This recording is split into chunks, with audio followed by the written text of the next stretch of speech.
وعلیکم دوستوں، story world کی سٹوریز میں آپ کو خوش آمدید کہا جاتا ہے۔ اگر آپ کو اسٹوری ورلڈ کی سٹوریز پسند آئیں تو ویڈیو کو لائک، چینل کو سبسکرائب اور شیئر کر دیجیے گا، شکریہ۔ گینڈوں کی لڑائی۔ کروڑوں سال پہلے جب دنیا پر انسان تو نہیں تھے مگر طاقتور جانوروں کی بھرمار تھی، اس وقت برازیل میں ہر طرف گینڈے ہی گینڈے تھے۔ یہ گینڈے اتنے خطرناک تھے کہ ڈائناسور کے بادشاہ کو بھی برازیل میں گھسنے نہیں دیتے تھے۔ پھر ان گینڈوں کی اپنی ایک الگ دنیا اور دستور تھے۔ ان کا کوئی بادشاہ نہ تھا، ہر کوئی خود کو دوسرے سے زیادہ طاقتور سمجھتا اور منمانی کرتا۔ یہی وجہ تھی کہ گینڈوں کی سرزمین میں ہر وقت سینکڑوں گینڈے آپس میں لڑ رہے ہوتے تھے۔ گینڈوں کی اس دنیا میں دو گینڈے باقی تمام گینڈوں سے زیادہ طاقتور تھے۔ حیرت کی بات یہ تھی کہ یہ دونوں گینڈے سب سے زیادہ طاقتور ہونے کے باوجود کبھی کسی سے لڑے جھگڑے نہ تھے اور دونوں بہت اچھے دوست بھی تھے۔ ایک روز کا ذکر ہے کہ دونوں دوست چشمے میں نہا رہے تھے۔ ایک دوست نہاتے ہوئے اپنے دوست سے کہنے لگا کہ گینڈوں کی لڑائی حد سے زیادہ بڑھ گئی ہے، اس طرح تو یہ سب لڑ لڑ کر مر جائیں گے اور ڈائناسور یہاں قبضہ کر لیں گے۔ میرے خیال سے ہمارا بھی کوئی بادشاہ ہونا چاہیے جو سب کی لڑائیوں کے فیصلے کرے۔ دوسرے دوست نے بھی اس کی ہاں میں ہاں ملائی اور بولا کہ یہ تو بہت اچھی تجویز ہے اور بادشاہ ایسا چنا جائے جس کی طاقت تمام گینڈوں سے زیادہ ہو اور وہ اس سے ڈرتے بھی ہوں۔ پہلا دوست بولا، تم ٹھیک کہہ رہے ہو، میرے خیال سے مجھے اپنے بادشاہ ہونے کا اعلان کر دینا چاہیے کیونکہ میں سب سے زیادہ طاقتور ہوں۔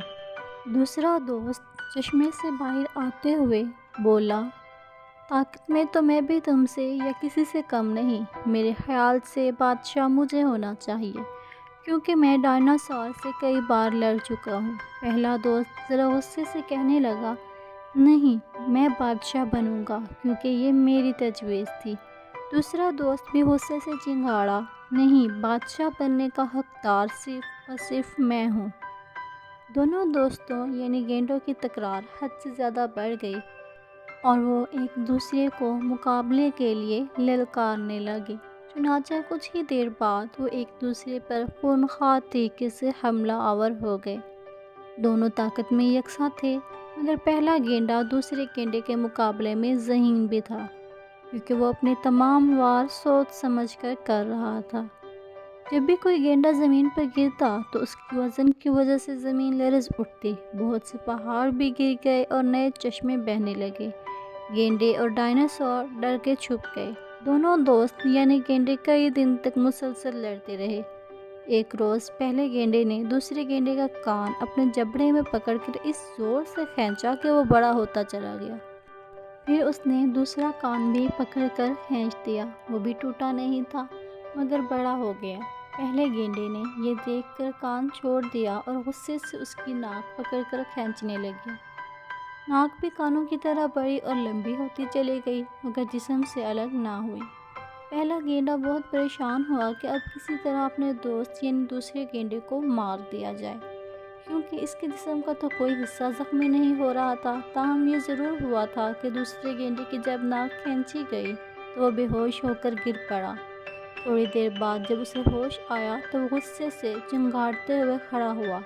پہلا گینڈا اپنے دوست یعنی دوسرے گینڈے کو حیرت سے دیکھنے لگا کیونکہ وہ اس کی شکل گینڈوں جیسی نہ رہی تھی۔ اس کے دو بڑے بڑے کان تھے اور لمبی ناک تھی۔ وہ عجیب و غریب جانور لگ رہا تھا۔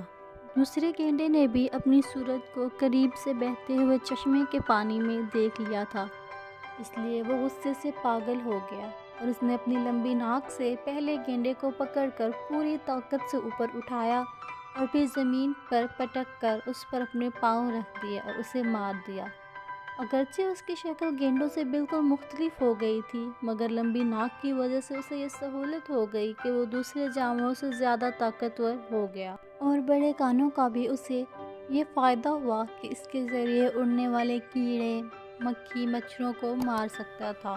پھر جب اس گینڈے کی شادی ہوئی اور زمانے بدلنے لگے تو اس کی اولاد بھی اسی کی طرح پیدا ہوئی جسے ہاتھی کہا جانے لگا۔